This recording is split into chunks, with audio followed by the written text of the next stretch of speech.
السلام علیکم ورحمۃ اللہ وبرکاتہ۔ الحمد للہ رب العالمین والصلاة والسلام علی رسولہ الکریم وعلی آلہ وصحبہ ومن سار علی نہجہ الی یوم الدین وسلم تسلیما کثیرا، اما بعد۔ ہم نے سابقہ درس سورہ یاسین کی آیت نمبر 6 سے لیا تھا، ان آیات کو دہراتے ہیں۔ اعوذ باللہ من الشیطان الرجیم، لتنذر قوما ما انذر آباؤہم فہم غافلون، تاکہ آپ ڈراؤ اس قوم کو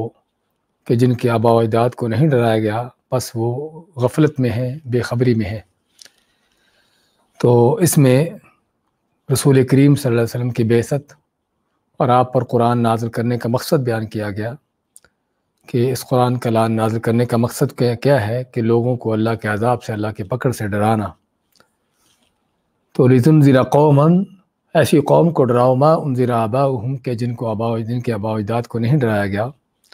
اس سے کیا مراد ہے؟ اس سے مراد جو ہے کہ رسول کریم صلی اللہ علیہ وسلم سے بہت عرصہ پہلے تک کوئی نبی نہیں آیا تھا۔ آپ سے پہلے عیسیٰ علیہ السلام تھے۔ عیسیٰ علیہ السلام اور آپ صلی اللہ علیہ وسلم کے درمیان تقریباً 650 سال کا یہ لمبا عرصہ تھا کہ جس میں کوئی نبی رسول نہیں آیا۔ تو ظاہر معنی ہے کہ کئی نسلیں گزر گئیں کہ جن میں کوئی نبی رسول نہ آیا تھا۔ تو اس وجہ سے فرمایا کہ تاکہ ایسی قوم کو ڈراؤ کہ جن کے پاس کوئی ان کے آباء و اجداد کو ڈرانے والا نہیں آیا۔ اور بعض علماء نے اس سے مراد جو ہے وہ عرب لیے ہیں، خاص طور پر کہ عربوں کے اندر کوئی زمانہ قریب میں کوئی نبی نہ آیا تھا، کیونکہ رسول کریم صلی اللہ علیہ وسلم سے پہلے عربوں میں سے نبی اسماعیل علیہ السلام ہے کہ جن کے اور آپ کے درمیان ہزاروں سال کا تقریباً عرصہ ہے۔ تو اس لیے کہا گیا، لیکن پہلا معنی زیادہ قریب ہے کیونکہ آپ صلی اللہ علیہ وسلم کی رسالت عرب و عجم سبھی کے لیے ہے۔ فہم غافلون، پس وہ غفلت میں ہیں، بے خبری میں۔ اور بے خبری کا معنی یہ نہیں کہ ان کے پاس کوئی تعلیمات نہیں پہنچی، بلکہ رسول کریم صلی اللہ علیہ وسلم کے بعثت کے وقت بھی اکا دکا ایسے لوگ موجود تھے کہ جو توحید پر قائم تھے، صحیح العقیدہ تھے، یا تو ابراہیم علیہ السلام کی تعلیمات پر چل رہے تھے، یا موسیٰ اور عیسیٰ علیہ السلام کے ان کے دین پر چلنے والے تھے، جس طرح کہ ورقہ بن نوفل کا حال ہے۔ تو اس لیے یعنی کہ ان پر حجت قائم تھی۔ آپ صلی اللہ علیہ وسلم کے زمانے کے لوگوں پر بھی آپ کی جب بعثت ہوتی ہے، اس وقت کے کافروں پر بھی حجت قائم تھی۔ اور اسی اگلی آیت میں مایا لقد حق القول علی اکثرہم فہم لا یؤمنون، ان میں سے اکثر کے اوپر جو ہے وہ بات ثابت ہو چکی، پس یہ ایمان نہیں لائیں گے۔ تو اس آیت میں بھی اس بات کا اشارہ ہے کہ آپ صلی اللہ علیہ وسلم سے آنے سے پہلے بھی لوگ توحید اور ایمان کے بارے میں سنتے تھے، لیکن بہت کم تھے کہ جو اس توحید پر چلنے والے تھے، اور تقریباً اکثر و بیشتر سبھی لوگ جو ہیں وہ بت پرستی اور شرک و کفر میں پڑے تھے۔ اسی فرمایا کہ ان میں سے اکثر کے اوپر بات ثابت ہو چکی۔ کون سی بات ثابت ہو چکی؟ وہ جو اللہ تعالیٰ کا فرمان ہے کہ لقد سبقت منا لقد ان الذين حقت عليهم كلمة ربك، بے شک تیرے اپنے رب کا کلمہ، رب کی بات جن پر ثابت ہو چکی ہے، لا یؤمنون، ایمان نہیں لائیں گے، دوسری آیت میں۔ اور اس طرح اللہ تعالیٰ کا فرمانا کہ ان میں سے اکثر جو ہے وہ ایمان نہ لائیں گے۔ تو علی کل حال یعنی کہ اکثر کے اوپر حق جو بات ثابت ہوئی وہ اللہ تعالیٰ کی کہ ایمان نہ لانے والی اور ابلیس کا خاص طور پر ان کو گمراہ کرنے کا۔ اور یہاں پر ہم نے ایک شبہ کا رد کیا تھا کہ جب اللہ تعالیٰ کی طرف سے ہی پہلے ثابت ہو چکا ان کا کسی کا ایمان نہ لانا، کفر اختیار کرنا اور ان کا آخر میں جہنمی ہونا، تو پھر لوگوں کا اپنا کوئی کیا اختیار رہا؟ تو اس کا جواب یہ دیا گیا تھا کہ یہ جو اللہ تعالیٰ نے فرمایا کہ ان کے اکثر کے اوپر جو ہے وہ بات ثابت ہو چکی، تو چونکہ ایمان نہیں لائیں گے، تو یہ اللہ تعالیٰ نے جو ثابت کیا ہے تقدیر میں لکھا ہے اور اپنے سابقہ علم سے لکھا ہے۔ اللہ تعالیٰ کو پہلے سے علم تھا کہ کون ایمان لائے گا اور کون نہیں لائے گا، تو اسی صاحب کا علم کے مطابق اللہ تعالیٰ نے ان کی تقدیریں لکھی ہیں، اور ان تقدیروں کے مطابق ہی پھر لوگ جو ہے ان کے معاملات آگے چلتے ہیں۔ تو اس کا معنی یہ نہیں کہ اللہ تعالیٰ نے کسی کے اوپر کفر یا گمراہی ٹھونسی ہے تو اس لیے وہ گمراہ ہو رہا ہے، ایسا نہیں، بلکہ اللہ تعالیٰ کو پہلے سے علم تھا کہ کون ایمان لائے گا۔ تو حقت کلمت کا معنی یہ ہے، انا جعلنا فی اعناقہم اغلالا فہی الی الاذقان فہم مقمحون، ہم نے ان کی گردنوں میں ڈال دیے ہیں اغلال، جمع غل کی، اور غل کے معنی طوق، فہی الی الاذقان، پس یہ طوق ان کی ٹھوڑیوں تک ہیں، فہم مقمحون، پس ان کی گردنیں، ان کے سر اٹھا دیے گئے ہیں، مقمحون سر اٹھا دیے گئے۔ تو اس سے مراد کیا جہنم کے عذاب ہے یا آخرت میں یا دنیا کا ان کا حال ہے؟ تو حقیقت میں دنیا کا ان کا بھی حال یہی ہے، اور جہنم میں بھی ان کا یہ حال ہوگا۔ دنیا میں ان کا حال کہ اپنے تعصب اور درمی میں، اپنے اندھی تقلید میں جس میں پڑے ہیں، تو اور تقلید کے جو انہوں نے پھندے اپنے گلے میں ڈالے ہیں، تو یہ وہ طوق ہیں جو ان کی گردنوں میں پڑے ہیں، اور تعصب اور درمی کے پھندے جو انہوں نے گلے میں ڈالے ہیں، یہ وہ طوق ہیں جو گردنوں میں پڑے ہیں، اور یہ اس قدر ان کے بڑے طوق ہیں کہ جن سے ان کی ٹھوڑیوں تک جو پہنچے ہوئے ہیں اور ان کے سر اٹھے ہوئے ہیں۔ تو ایک جو ہے وہ ایک یعنی کہ تشبیہ دی گئی ہے ایسے شخص کی کہ جس کے گلے میں طوق پڑے ہوں، اور طوق جو ہے بڑے ہوں یا زیادہ ہوں، جس سے اس کا سر بھی اٹھا ہوا ہو اور جکڑا ہوا اس انداز سے۔ تو ایسے ہی یہ متعصب اور ہر درم لوگ بھی، ان کا یہ حال ہے کہ حق کو قبول کرنے میں ان کی جو ہر درمی ہے اور ان کا جو تعصب ہے اپنے کفر پر مصر رہنے میں، تو ان کا یہ حال ہے۔ اور قیامت کے دن بھی، آخرت میں بھی ان کا اللہ کے عذاب میں، جہنم میں ان کا یہ حال ہوگا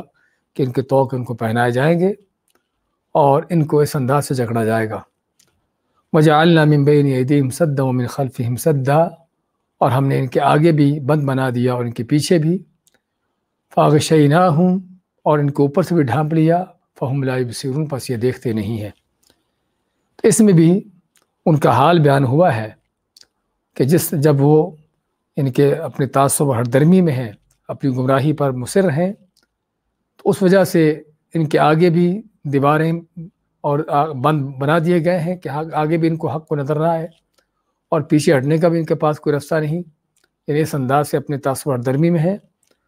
تو اور اسی لیے پھر کیا ہے، فہم لا یبصرون، ان کے اوپر سے بھی ڈھانپ دیا گیا تو ان کو کوئی حق بات نظر آتی ہی نہیں۔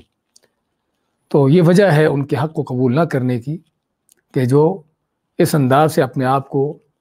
یعنی کہ گمراہی میں اور کفر و شرک میں اس انداز سے اس پر مصر ہیں، اس پر اڑے ہوئے ہیں، تو جس وجہ سے اللہ تعالیٰ نے ان کو حق سے اور ہدایت سے ان کو محروم رکھا ہوا ہے، اپنی جاہلانہ یعنی کہ اور مشرکانہ رسومات میں اس قدر پھنسے ہوئے ہیں کہ ان کو نکلنا ہی گوارا نہیں ہوتا، اور نکلنے کا ان کو رستہ نہیں ملتا۔ اور یہ وہ حقیقت ہے جو ہم ہر زمانے میں اور آج ہی بلکہ دیکھتے ہیں کہ کس انداز سے عموماً مشرکین، بدتی اور اس طرح کے گمراہ لوگ اپنی غلط قسم کے رسم و رواج میں، مشرکانہ رسومات میں پھنسے ہوتے ہیں اور اندھی تقلید میں جکڑے ہوتے ہیں اور تعصب کا شکار ہوتے ہیں کہ ان کو جتنا بھی حق بات سنا لیں اور جتنا بھی اس طرح کی چیزیں ان کو بتا دیں، ان کو پھر بھی کوئی ہدایت پانے کی توفیق نہیں ہوتی۔ اس کے بعد کیا آتے رہتے ہیں، اعوذ باللہ من الشیطان الرجیم وَسَوَاءٌ عَلَيْهِمْ أَأَنذَرْتَهُمْ أَمْ لَمْ تُنذِرْهُمْ لَا يُؤْمِنُونَ إِنَّمَا تُنذِرُ مَنِ اتَّبَعَ الذِّكْرَ وَخَشِيَ الرَّحْمَنَ بِالْغَيْبِ فَبَشِّرْهُ بِمَغْفِرَةٍ وَأَجْرٍ كَرِيمٍ إِنَّا نَحْنُ نُحْيِي الْمَوْتَى وَنَكْتُبُ مَا قَدَّمُوا وَآثَارَهُمْ وَكُلَّ شَيْءٍ أَحْصَيْنَاهُ فِي إِمَامٍ مُبِينٍ وَاضْرِبْ لَهُمْ مَثَلًا أَصْحَابَ الْقَرْيَةِ إِذْ جَاءَهَا الْمُرْسَلُونَ إِذْ أَرْسَلْنَا إِلَيْهِمُ اثْنَيْنِ فَكَذَّبُوهُمَا فَعَزَّزْنَا بِثَالِثٍ فَقَالُوا إِنَّا إِلَيْكُمْ مُرْسَلُونَ وَسَوَاءٌ عَلَيْهِمْ، اور برابر ہے ان پر، أَأَنذَرْتَهُمْ، کیا تم ان کو ڈراؤ، أَمْ لَمْ تُنذِرْهُمْ، یا ان کو نہ ڈراؤ، لَا يُؤْمِنُونَ، یا ایمان نہیں لائیں گے۔ إِنَّمَا تُنذِرُ، آپ تو صرف ڈرا سکتے ہو، مَنِ اتَّبَعَ الذِّكْرَ، اسے کہ جو پیروی کرتا ہے ذکر کی، وحی کی، وَخَشِيَ الرَّحْمَنَ بِالْغَيْبِ، اور رحمان سے اللہ سے ڈر گیا غیب میں بن دیکھے، فَبَشِّرْهُ بِمَغْفِرَةٍ وَأَجْرٍ كَرِيمٍ، پس اسے بشارت خوشخبری دو بڑی بخشش مغفرت کی اور اجر کریم کی بہت عمدہ اجر و ثواب کی۔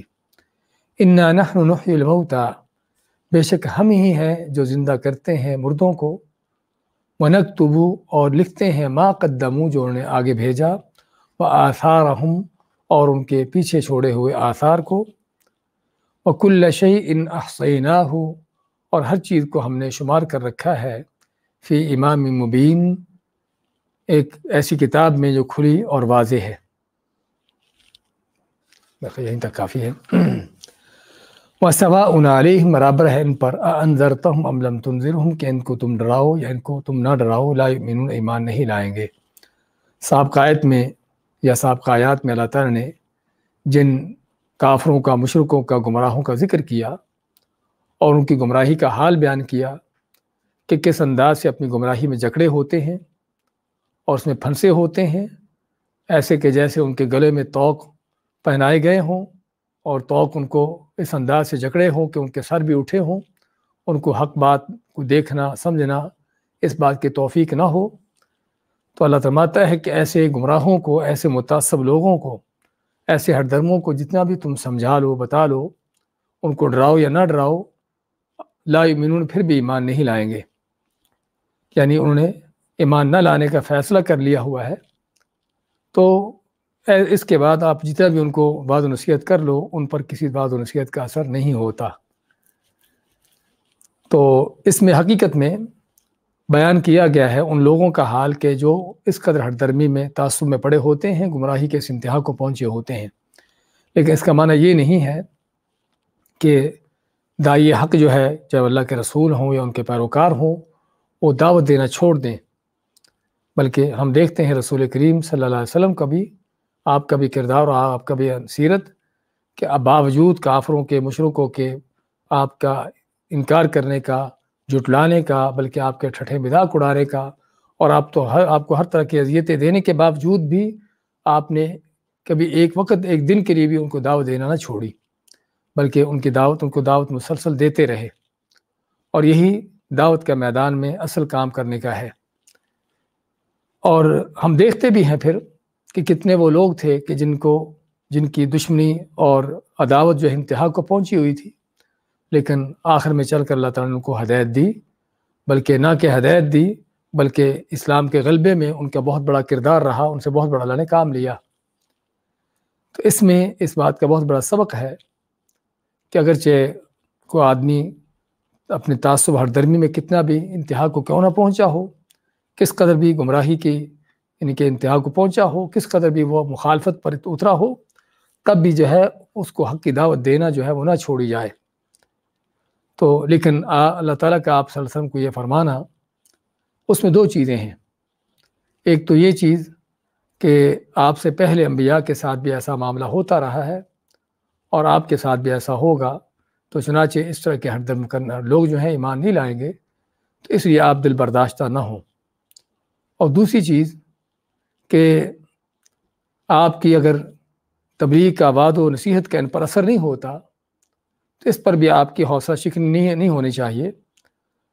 کہ ایمان کیوں نہیں لاتے، کیونکہ رسول کریم صلی اللہ علیہ وسلم جو ہے آپ سخت پریشان ہوتے، افسردہ ہوتے کافروں کے اس رویے پر، بلکہ اللہ تعالیٰ نے جس فرمایا کہ لعلک باخع نفسک الا یکونوا مؤمنین، کہ آپ شاید اپنے آپ کو گھل کے مار بیٹھو اس بات پر کہ یہ ایمان کیوں نہیں لاتے۔ تو اس لیے آپ صلی اللہ علیہ وسلم کی تسلی کے لیے یہ چیزیں بیان کی جاتی ہیں، لیکن اس کا معنی یہ نہیں ہے کہ اللہ تعالیٰ نے یعنی ان لوگوں کے بارے میں فیصلہ سنا دیا ہے ایمان نہ لانے کا، لیکن صرف ایک ہر درمی کا انداز بیان کیا ہے۔ اور اس لیے داعی حق کو یعنی کہ حکم ہے کہ وہ دعوت دیتا رہے، شاید کسی وقت بھی اللہ تعالیٰ کسی کو ہدایت دے دے، اور ان بہت سی لوگوں کے اندر اللہ تعالیٰ کسی کو بھی ہدایت کے راستے پر چلا دے۔ اسی ہمارے آگے انما تنذر من اتبع الذکر وخشی الرحمن بالغیب، ہاں سابقہ آیتوں میں اللہ نے ان کے گمراہ ہونے کا، ان کا ہدایت نہ پانے کے اسباب بیان کیے ہیں کہ کس انداز سے وہ جکڑے ہوئے ہیں اپنی بدعات میں، اپنی رسومات میں، اپنی شرکیات میں، اور اپنے اسی ہر درمی میں لگے ہوئے ہیں۔ اس وجہ سے ان کو ہدایت نہیں ملتی، ہدایت نہیں پاتے۔ لیکن جو ہدایت پانے والے وہ کون ہیں؟ انما تنذر من اتبع الذکر وخشی الرحمن بالغیب، آپ تو صرف اس کو ڈرا سکتے ہو کہ من اتبع الذکر، جو پیروی کرتا ہے ذکر کی، اور ذکر سے مراد وہی ہے جس کا اللہ تعالیٰ نے فرمایا ہے انا نحن نزلنا الذکر وانا لہ لحافظون، بے شک ہم ہی وہی نازل کرنے والے، قرآن کو نازل کرنے والے ہیں، اور ہم ہی اس کی حفاظت کرنے والے ہیں۔ تو اس میں پتہ چلا کہ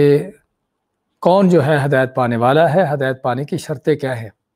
اللہ نے دو بڑی صفتیں یا دو بڑی شرطیں بیان کی ہیں۔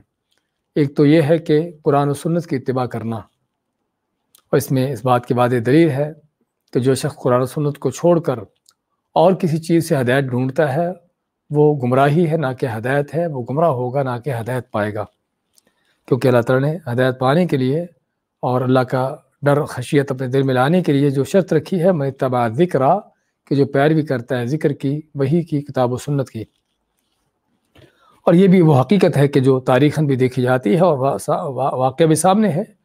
کہ جس قدر کوئی شخص قرآن و سنت سے دور ہوتا ہے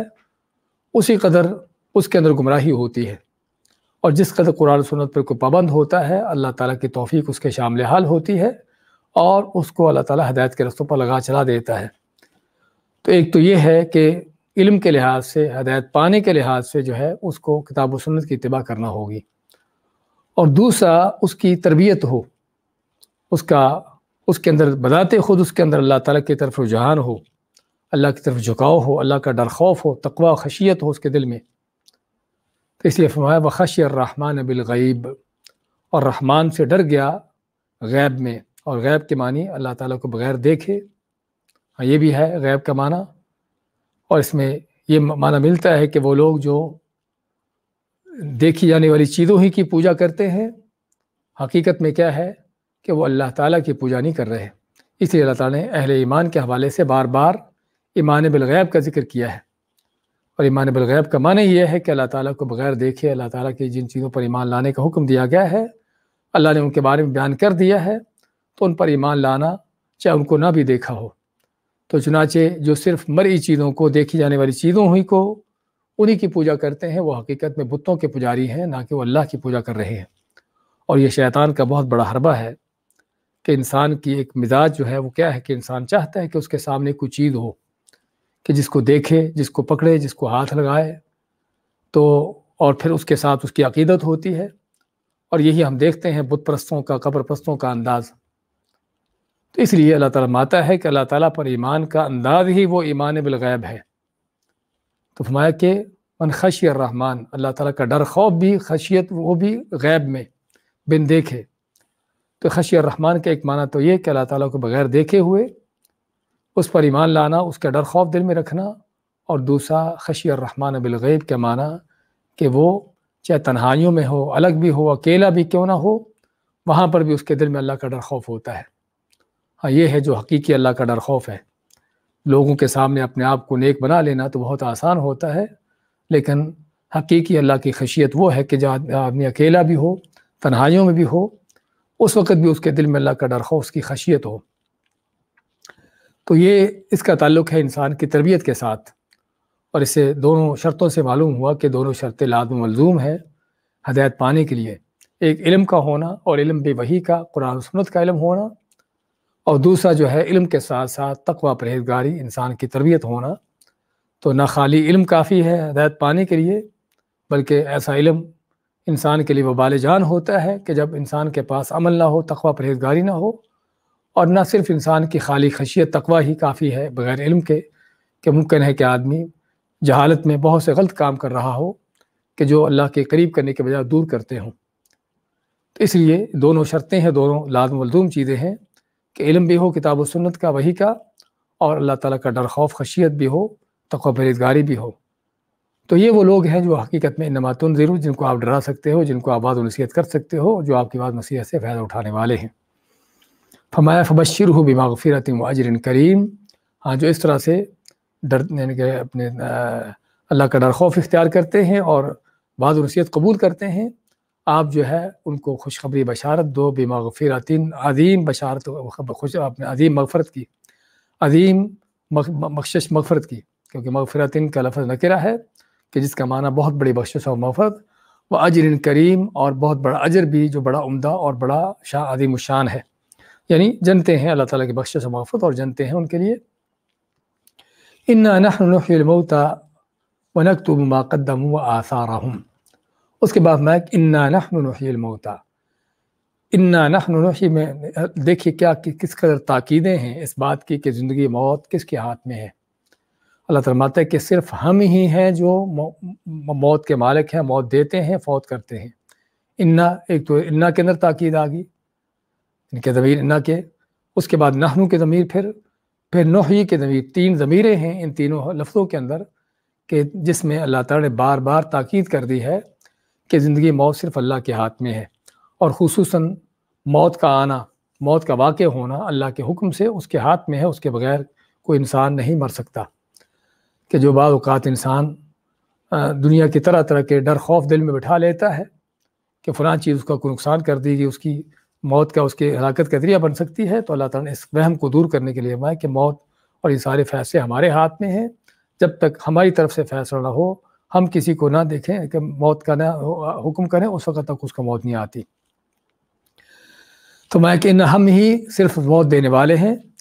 وَنَكْتُبُ مَا قَدَّمُوا وَآثَارَهُمْ، اور ہم لکھتے ہیں کہ جو انہیں آگے بھیجا، قدم یقدم آگے بھیجنا،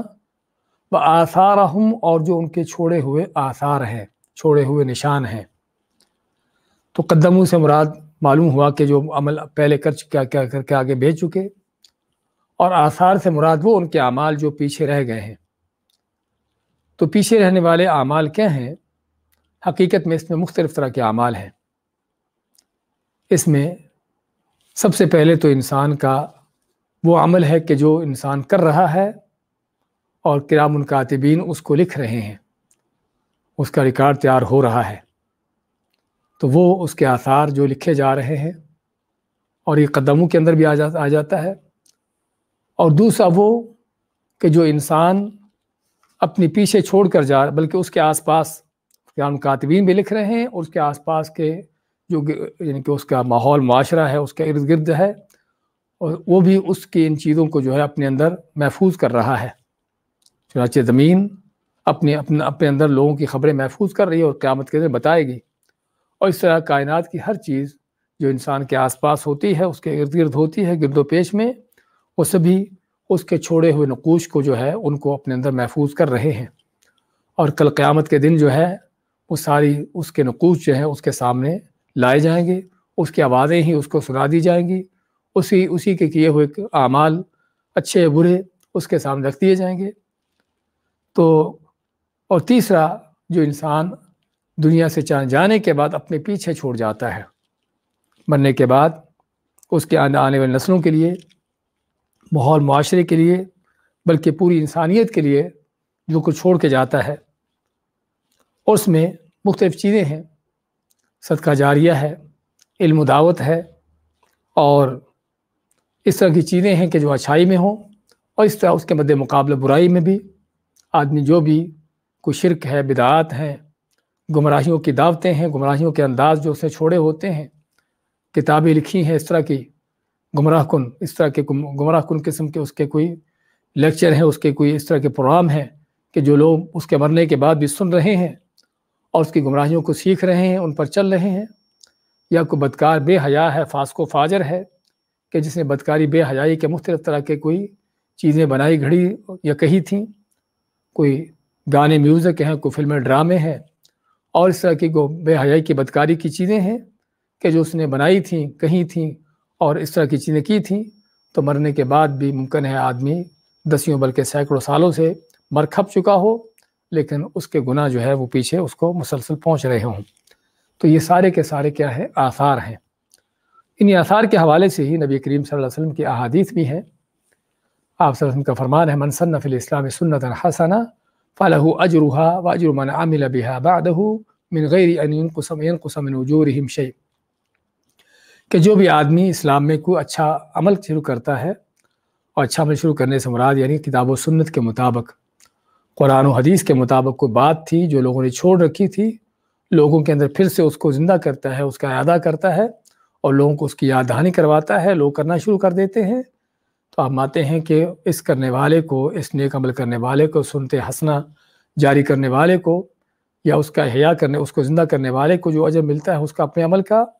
اور ہر وہ شخص جو اس کی وجہ سے اس عمل کو کرتا ہے اس کا بھی اجر اس کو مسلسل مل رہا ہے۔ لیکن اس کا یہ مطلب نہیں کہ عمل کرنے والے کا اجر کم ہو جاتا ہے، بلکہ عمل کرنے والوں کے اجر بھی پورے رہتے ہیں۔ اور اس کے مد مقابل من سن فی الاسلام سنتا سیئہ، کہ جس نے اسلام کے اندر کوئی برا کام شروع کیا، کوئی بھی برائی کا کام، کوئی شرک ہے، کوئی بدعت ہے، کوئی بدکاری بے حیائی ہے، کوئی حرام خوری کے انداز ہیں، کچھ بھی ہے، جس نے کوئی ایسا کام شروع کیا، کان علیہ وزرہا، تو اس کام کے کرنے والے کے اوپر اس کا بوجھ ہے، اس کا گناہ ہے، اس کا وبال ہے، وَوِزْرُ مَنْ عَمِلَ بِهَا مِنْ بَعْدِهِ مِنْ غَيْرِ أَنْ يَنْقُصَ مِنْ أَوْزَارِهِمْ شَيْءٍ، اور ان سبھی کے گناہ بھی اس کے سر پر ہیں کہ جو بعد میں کسی وقت بھی اس کو برائی کو کرنے والے ہوں گے، اور اس میں بھی برائی کرنے والوں کو بھی پورا پورا گناہ ملے گا، اور ان کے مد مقابل ان کے برابر اس گناہ کو جاری کرنے والے، گناہ کا اجرا کرنے والے کو بھی مسلسل پورا پورا ان کا گناہ اس کے سر پر آئے گا۔ تو یہ ہے وہ انداز کہ جو آدمی کا مرنے کے بعد اس کے اچھے اور نیک اعمال یا برے یا بد اعمال جو ہیں اس کا یعنی کہ عمل اس کا جاری رہتا ہے۔ تو یہ بھی آثار ہیں کہ جو انسان چھوڑ کے جاتا ہے، اور یہ حدیث حقیقت میں، اور یہ چیز آیت بلکہ اس سے پہلے ہمیں بہت بڑی تنبیہ کرتی ہے اس بات کی کہ انسان کو کس قدر ضرورت ہے اپنے اعمال کا جائزہ لینے کی، کہ وہ کیا کر رہا ہے اور کیا چھوڑ کے جا رہا ہے، کہ اس کے لیے نیکی کا اجر اپنے ذریعہ بننے والے ہیں یا اس کے لیے برائی کا ذریعہ بننے والے ہیں۔ اور انہی چھوڑے ہوئے آثار کے متعلق نبی اکرم صلی اللہ علیہ وسلم کا فرمان ہے، اذا مات ابن آدم انقطع عملہ، کہ انسان جب فوت ہو جاتا ہے تو اس کے عمل بند ہو جاتے، ختم ہو جاتے ہیں، الا من ثلاثہ، سوائے تین کے، الا من صدقۃ جاریہ او علم ينتفع به او ولد صالح يدعو له، کہ کچھ صدقہ جاری اس نے کیا تھا، جب تک اس کے صدقے جاریہ سے لوگ فائدہ اٹھا رہے ہیں اس کو اجر ملتا رہے گا، اور علم ينتفع به، یا اس نے کوئی علم چھوڑا ہے کہ جس سے فائدہ اٹھایا جائے، اس سے چھوڑے ہوئے علم سے لوگ فائدہ اٹھا رہے ہیں، وہ ممکن نسل در نسل حتیٰ کہ قیامت تک ممکن چلتا رہے، اور برابر اس کو اس کا صلہ اجر ملتا رہے، اور ولد صالح يدعو له، اس کی نیک اولاد ہو جو اس کے مرنے کے بعد اس کے لیے دعا کرے۔ تو یہ بھی کیا ہے، یہ بھی ان آثار میں سے ہے کہ جو انسان اپنے پیچھے چھوڑ کر جاتا ہے۔ اور ان آیات میں، یعنی کہ اس آیت میں حقیقت میں دعوت کی، تعلیم کی، اللہ کے دین کے غلبے کی، اور کوئی بھی نیکی کا سنت کے مطابق، قرآن و سنت کے مطابق ایسی چیزوں کو چھوڑ کے جانا، لوگوں کے اندر وہ ان چیزوں کو جو ہے پھیلا کے جانا، اس کی ترغیب ملتی ہے، اس کی فضیلت کا اندازہ ہوتا ہے۔ انہی آثار میں سے جو حدیث آتی ہیں کہ انسان کے جو اس کے زندگی میں کیے ہوئے عمل بھی، جس طرح ہم نے ذکر کیا شروع میں، کہ اس کے زندگی میں کیے ہوئے اعمال بھی انہی آثار میں شامل ہوتے ہیں۔ اس کے بارے میں جابر بن عبداللہ رضی اللہ تعالیٰ عنہ کی حدیث ہے صحیح بخاری میں، کہ فرماتے ہیں کہ مسجد نبوی کے قریب کچھ گھر خالی ہوئے، تو بنو سلمہ ایک قبیلہ تھا مدینہ میں رہنے والا، تو ان کے گھر مسجد نبوی سے دور تھے، تو انہوں نے چاہا کہ یہ گھر جو مسجد نبوی کے قریب خالی ہوئے ہیں وہ یہاں پر منتقل ہو جائیں تاکہ مسجد کے قریب ہوں، اور کوئی شک نہیں کہ ان کی اچھی نیت ہے کہ مسجد کے قریب ہوں گے تاکہ نمازوں میں آنا جانا آسان رہے گا۔ تو نبی کریم علیہ السلام کو جب پتہ چلا کہ بنو سلمہ جو ہے وہ اپنے دور کے گھر چھوڑ کر مسجد نبی کے قریب آنا چاہتے ہیں، تو آپ فرماتے ہیں یا بنی سلمہ دیارکم تکتب آثارکم، دیارکم تکتب آثارکم، 2 دفعہ فرماتے ہیں کہ بنی سلمہ اپنے پہلے گھروں میں رہو،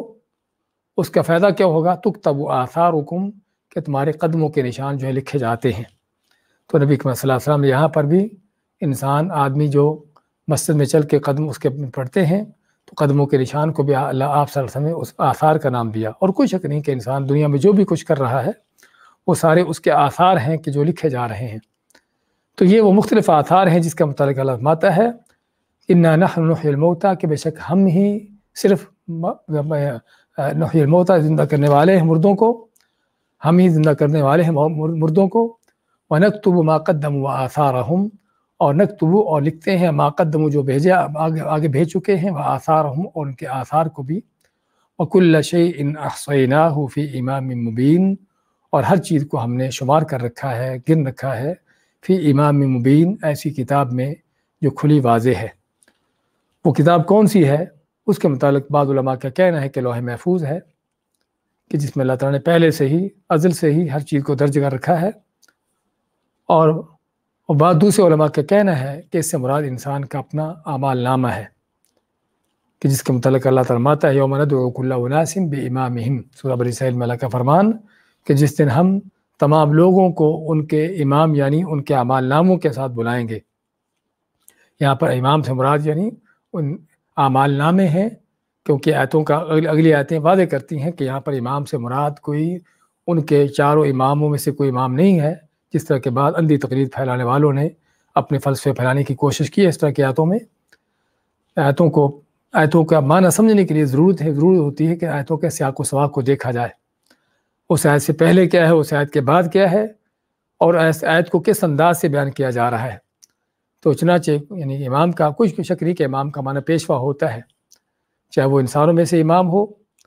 لیکن یہاں پر امام سے مراد وہ جو ہیں وہ ان کے جو اعمال نامے ہیں ان کے ساتھ ان کو بلایا جائے گا۔ تو یہاں پر بھی اللہ ماتا ہے وَكُلَّ شَيْءٍ أَحْصَيْنَاهُ فِي إِمَامٍ مُبِينٍ، یہاں پہ امام کا لفظ واضح طور پر بیان کرتا ہے کہ امام سے مراد یہاں پر کوئی ان کا امام ابو حنیفہ یا کوئی دوسرا امام نہیں ہے، بلکہ امام سے مراد ان کا اعمال نامہ، ان کا کتاب ہے جس میں ان کے کیے ہوئے اعمال درج ہیں۔ وَكُلَّ شَيْءٍ أَحْصَيْنَاهُ کہ ہم نے ہر چیز لکھ دی ہے، شمار کر لی ہے، فی امام مبین کھلی کتاب میں، واضح کتاب میں، کہ جو کتاب قیامت کے دن ان کے سامنے رکھی جائے گی، اور کہا جائے گا اقرا کتابک کفیٰ بنفسک اليوم علیک حسیبا، کہ اپنی کتاب کو پڑھو اور تم خود ہی کافی ہو اپنا محاسبہ کرنے والے۔ اور جس کے بارے میں اللہ تعالیٰ فرماتا ہے وَوُضِعَ الْكِتَابُ فَتَرَى الْمُجْرِمِينَ مُشْفِقِينَ مِمَّا فِيهِ، اور کتاب یعنی اعمال نامہ پیش کر دیا جائے گا، پس آپ دیکھو گے مجرموں کو کہ کس قدر وہ خوفزدہ ہوں گے جو کچھ اس میں درج ہوگا، اور کہے گا مَا لِهَٰذَا الْكِتَابِ لَا يُغَادِرُ صَغِيرَةً وَلَا كَبِيرَةً،